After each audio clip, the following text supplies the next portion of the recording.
Oh, loving these queue times as well.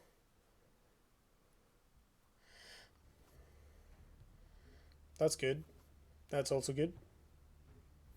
We could do the old steal the mana tile on turn 1. It does leave you with no board, but if we don't draw a 4-drop... Crimson Coil... Sadly, we don't have any battle pets. It's just there for killing Veil Hunters. But we don't really need it in this hand because of Tuskboar doing the same thing. So I think we can do this.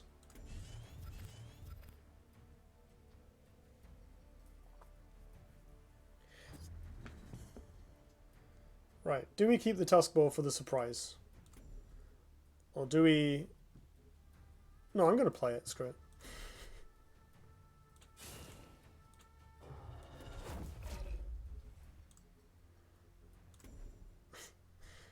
It's not even like a particularly good play, this. Especially as it telegraphs the boar. But the other advantage of that is you can replace the boar and they still have to play around it because they don't know if you've done so.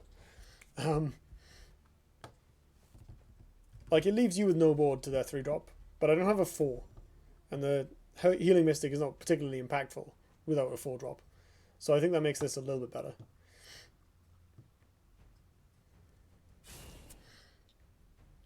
It also does play around lines like, you know, Blood Tear or the 1-3 that makes a healing tile into 3-drop in the center. Although I guess that wouldn't be so bad because we just trade with it.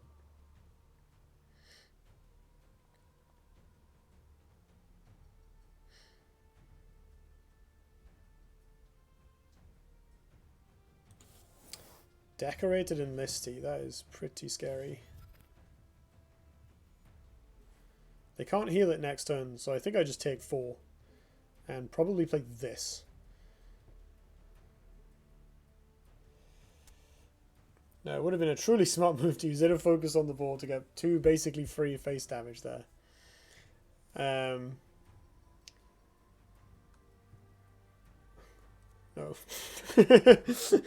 I don't want to do that. I like my cards. I like them being in my hand and doing stuff. Can I inner focus this to kill it? I cannot.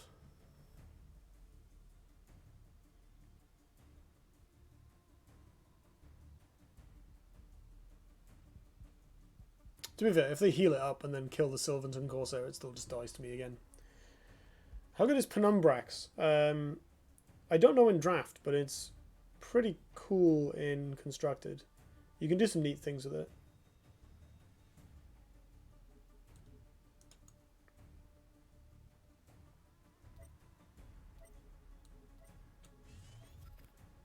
Oh, that's pretty good.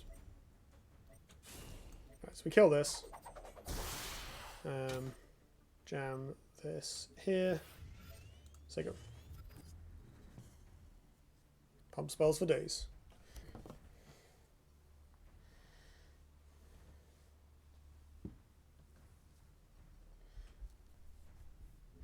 See, this card is surprisingly good. Because in this board state, like normally if you're just playing a 3-3, that's really underwhelming, right?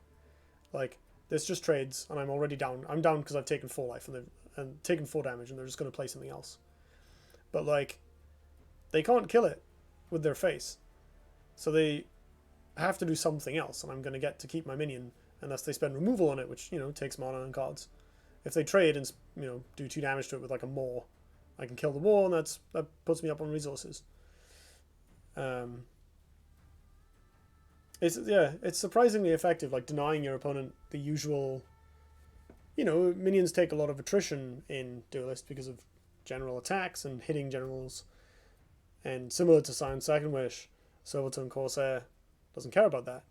And it makes it really nice to, like, you know, I can Killing Edge this and kill their 4-drop, and it'll be like a 7-1, and that's fine. It might die to a ping, but other than that, it's staying where it is.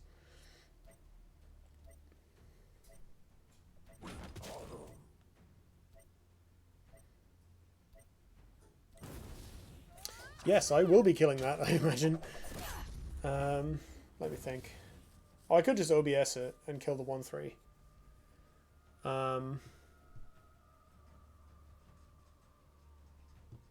What can I do that's like really good? Oh, I can do the Heartseeker Cannon and then punch this and kill this. That's much better. Yeah, I think that's quite clearly the play. I should then replace... I should replace something. Probably Killing Edge. I need minions.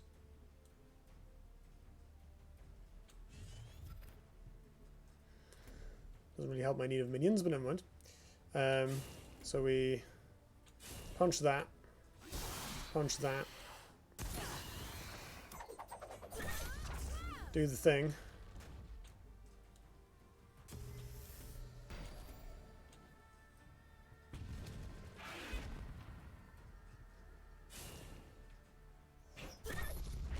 The nice thing about this play is that normally Inner Focus Killing Edge isn't that good.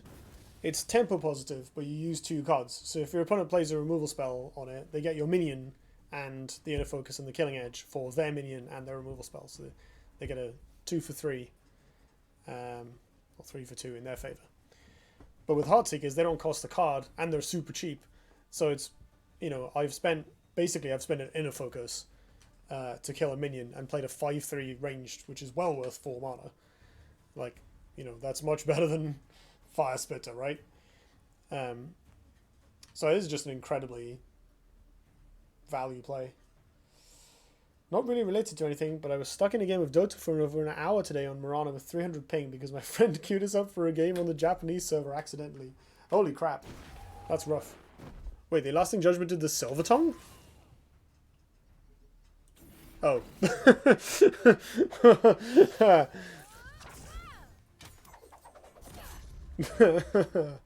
Ow.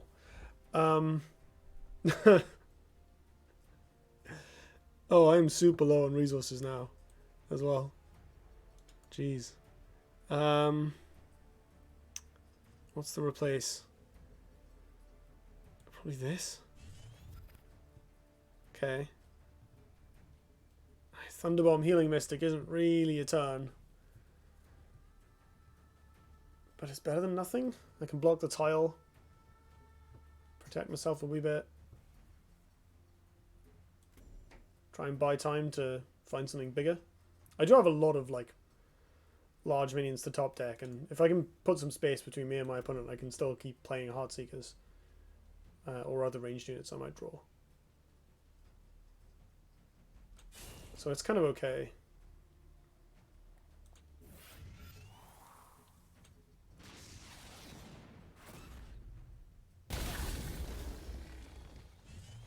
Like the one advantage I have here is that in this game I have a BBS and they basically don't, which gives me a significant advantage if I can just drag the game out a bit longer.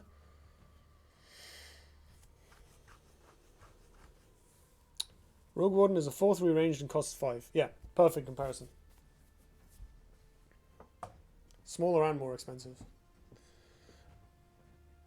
In response to your point, Livelon, I think that the longest game of Dota I played was like 75 minutes. It was pretty absurd.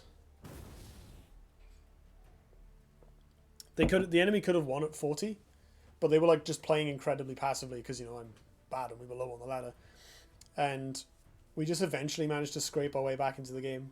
I was playing Underlord, and because of all, like, just because of, you know, over an hour of de-pushing lanes and flash farming, I got so rich it was absurd. Well, that's a good Tuskball target, if ever I saw one.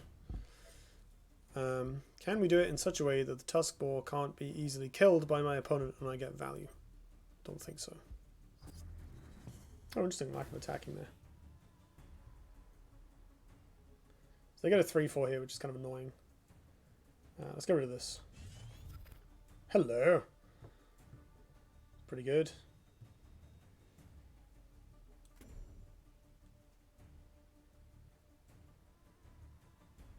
How do I protect my Heartseeker? I think I have to go this way.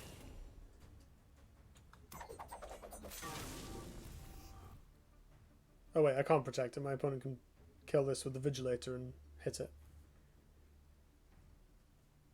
Oh, but then they can't kill the Tuskball, so I get that back. So that's not the worst.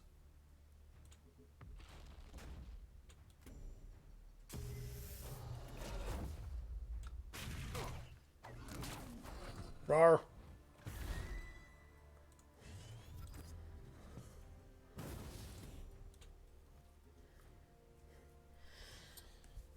How bad Zeran's BBS is without support kind of makes me think about what Elena could have become if more cards that gain value from stuns, like Ice Shatter, Gauntlet, and Yggdra. Yeah, Zeran was basically unplayable before Sunforge Lancer, and it's no coincidence that they added Sunforge Lancer to the core set when they did the Shimzar rotation. It didn't used to be in core set, it was printed in Shimzar, or maybe the set after. Oh my god, the Valley play.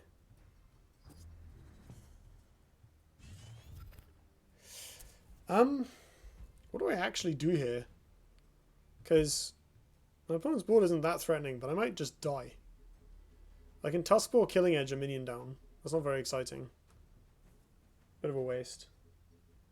Tuskbore Crimson Coil is even more of a waste, so let's not bother with that. Okay. Can I do anything good with like Tuskbore, Trade, Arrow Whistler here? Right, so if I hit... No, because the Tuskbore dies. So I would go to 11, 7, 5. Lionel can do 5 out of hand, and they can easily set up more threats next turn, where the Dagona won't necessarily be enough. But then I can't really avoid that. I can avoid hitting one of them, like I can Tuskbore Killing Edge this minion.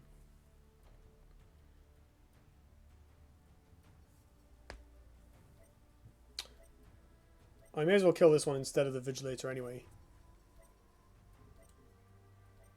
Yeah, I think that's what we're doing. So this goes here. This goes here. And we kill this. And we cry emote. And I'm prepared to take 5 out of hand damage and die. That said, at least it's not Arjun. If they were Arjun, we'd now be dead. I'm pretty sure. I think my longest ever game... Oh, there we go. I think my longest ever game was like an hour and 45 minutes as Clinks. I just remember this. Oh, okay. Just remember this insane ultimate. The Winter Wyvern got off. They let us sweep their team and they all brought back. Nice. Alright. Cool. So I don't think we really had outs there. Like, we could have used the Tuskbore Killing Edge, but then we end up with nothing on board. We get hit, they play another threat. We do go into their other threat, get hit again, and die.